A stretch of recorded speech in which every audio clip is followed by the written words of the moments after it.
Bonjour, je suis aujourd'hui avec Jules, œnologue de chez Eunovino. Alors sur vos bouteilles de vin, vous voyez souvent l'inscription AOC, appellation d'origine contrôlée. Alors, que veut dire tout cela? Jules va vous répondre à cette question. Bonjour, j'entends souvent dire que les seuls vins de qualité sont les vins AOC. Est-ce que c'est vrai, est-ce que c'est faux? Peut-être. Surtout, qu'est-ce que c'est une AOC? Une AOC, c'est les initiales d'appellation d'origine contrôlée. L'AOC, c'est la reconnaissance réglementaire d'une typicité du vin. Qu'est-ce qu'on entend par typicité d'un vin et depuis quand existent ces AOC? Ce système d'AOC existe depuis le début du XXe siècle, depuis 1935, et met noir sur blanc, de façon réglementaire, dans des décrets d'application, les règles de production des vins de chaque région française. De façon schématique, un décret d'appellation fixe les limites géographiques de l'appellation et les limites cadastrales des parcelles de vignes qui ont le droit de porter l'appellation ou pas. Elle fixe également les règles d'encépagement, c'est-à-dire quelle variété de raisin peut être cultivée sur l'AOC et quelles doivent être les proportions de cépage dans les vignes et dans les vins. Enfin, ce décret fixe des règles de production et de fabrication. Le rendement à l'hectare, par exemple. Combien ai-je le droit de produire de vin pour une unité de sol donnée? Les pratiques, ai-je le droit de passer mon vin en barrique ou n'ai-je pas le droit? Est-ce que j'ai le droit de chaptaliser, c'est-à-dire d'ajouter du sucre pour augmenter le degré, ou n'ai-je pas le droit? Ce sont les pratiques un peu ancestrales des vignerons qui sont ainsi fixées.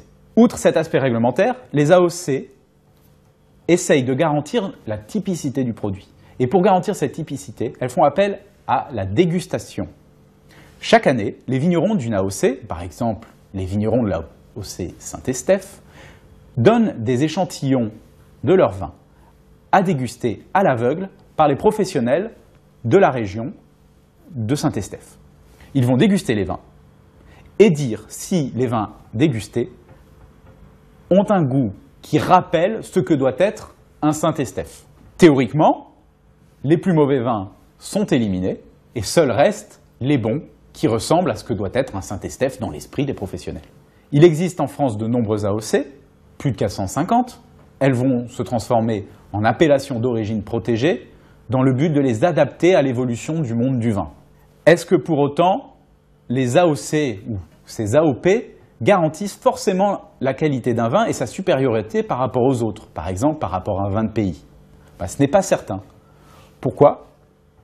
Parce que la dégustation d'agrément qui dit si le vin peut être AOC ou non, ne dit pas si le vin est bon ou pas. Elle donne juste une indication sur sa ressemblance avec une image de ce que doit être un vin de la région. Un vin AOC peut donc être très médiocre, tout en étant reconnu comme typique de sa région.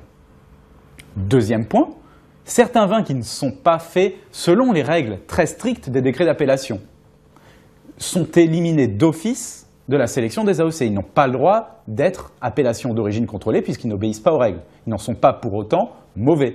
Dans ce cas-là, le vigneron a choisi de sortir du carcan législatif, d'aller voir ailleurs, de tenter d'autres choses. Pas forcément pour faire un mauvais vin. D'ailleurs, certains vignerons vendent leurs vins non AOC, déclassés en vin de pays, voire en vin de table, beaucoup plus cher que ce qu'ils vendraient s'ils étaient AOC. Pour reconnaître une AOC, c'est assez simple, c'est en général écrit sur la bouteille. On a deux indications. La première, c'est la capsule, la Marianne sur le sommet de la bouteille.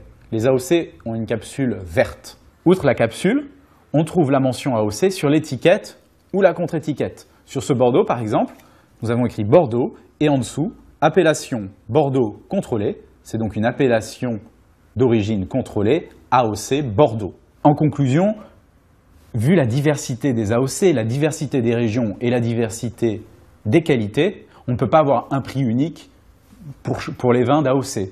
On peut retrouver des vins très peu chers dans certaines régions ou d'autres beaucoup plus complexes avec des prix bien plus élevés.